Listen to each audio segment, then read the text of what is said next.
حدیث مبارک کے راضی چې کله بنده منس وکي او دی په خپل ځای ناسي په مسجد کې او دی لا اوداس کوي او داسې مات کړی نه دی او منځ یې وکړو مسجد کې غلی ناست حدیث مبارک کې راځي او فرشته دعا کوي یا الله د ده ګناهونه معاف کړي یا الله په ده باندې رحم وکړي څو پورې چې دی په خپل ځای ناسي مسجد کې اوداسه کې ناست فرشتہ دعا کی اللہ رحم پہ وکی اللہ گناہونے معاف کی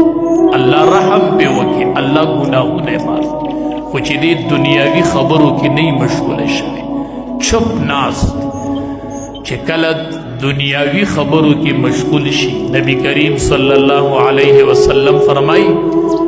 چتاسو کل خلق اوی نہیں چې په مسجد کې ناسی او د دنیا خبرې کوي فلا تجالسوهم د دې خلقو سره کینه نه چې مساجدو کې ناسی او دنیاوي خبرې رب العالمین وی د دې خلقو ما سره هیڅ حاجت نشته دی دې ته مې هیڅ حاجت نشته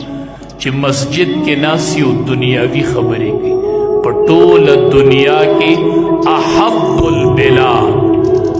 پټول دنیا کې پټول زیون کې الله تخوخ زیون مساجد دي او پټول دنیا کې الله ته ناخوخ زیون چې دي هغه بازارونه دي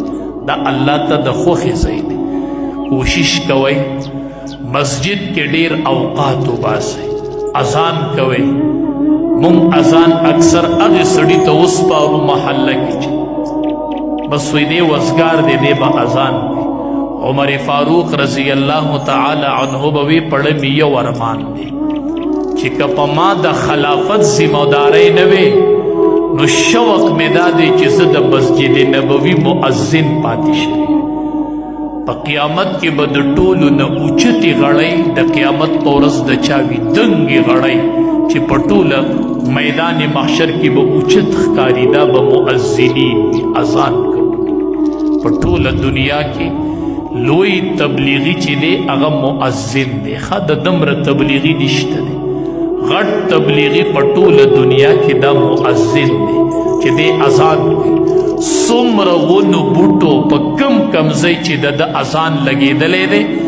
اواز اورېدلی شوی دی هغه ټول به د دپاره ګواهي کوي په میدان محشر کې نو یو تن نه دوه نه درې نه د اذان ډیر کوشش کوئ په وخت باندې مسجد ته راځئ او د اذان ډیوټي ادا کوئ